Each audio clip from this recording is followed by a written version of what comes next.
Alors, comment réaliser un petit montage avec Audacity? Alors déjà, il faut apprendre à manipuler le son, les déplacer, les dupliquer, couper une partie d'un son, générer une nouvelle piste, etc., etc. Alors, déjà, ce qui est très important de savoir, c'est qu'on ne peut pas manipuler un son lorsqu'on est en mode lecture. D'accord? Alors, par exemple, si je fais play, on va voir. Hop.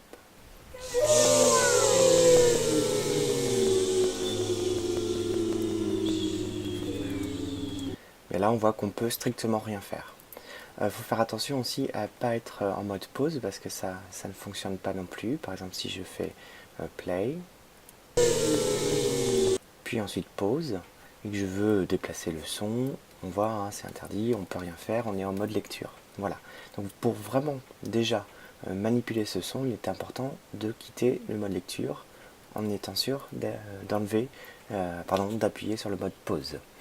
Alors, ensuite ces sons, je souhaiterais par exemple couper une partie du son ou scinder cette piste pour pouvoir la déplacer. Donc, comment on fait déjà pour couper un son? Par exemple, cette partie-là ne m'intéresse pas, je souhaiterais l'enlever, donc je la sélectionne. Et puis, je fais édition, supprimer et raccorder.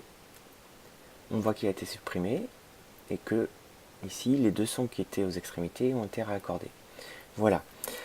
Je peux aussi rendre blanche cette partie, c'est-à-dire j'ai un projet complexe où il y a d'autres pistes et je voudrais garder cette zone de silence, donc je garde ma sélection et tout simplement je fais générer silence, donc là, ok, hop, et la piste a été effacée, juste à l'endroit de la sélection.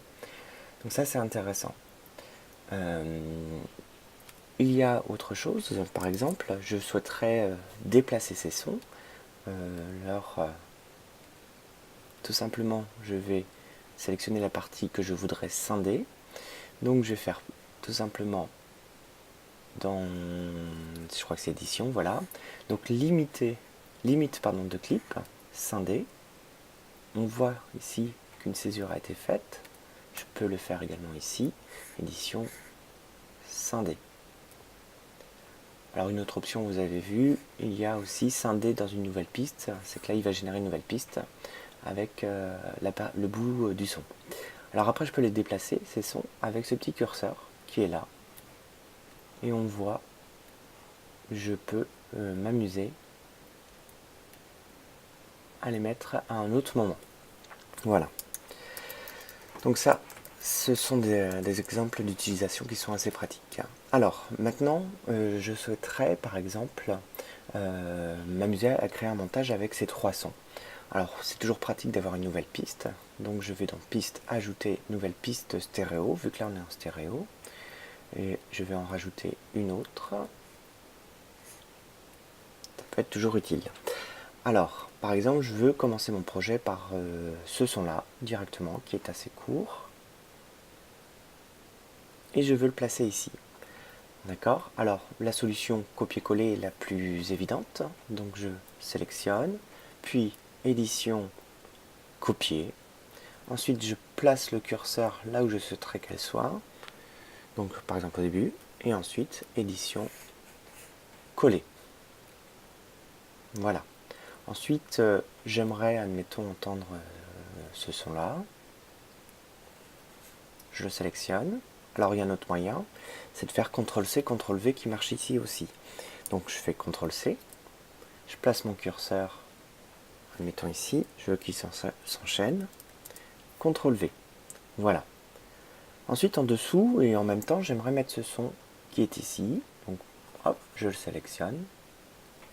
CTRL-C. Je souhaiterais qu'il commence, admettons là. CTRL-V. Voilà. Alors pareil, je peux m'amuser à déplacer les sons au cas où. Je peux même m'amuser... Non,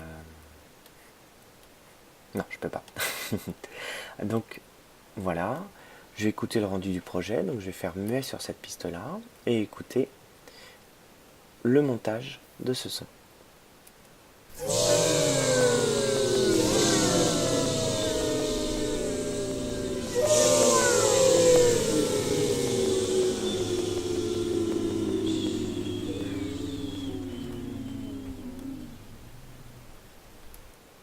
Voilà.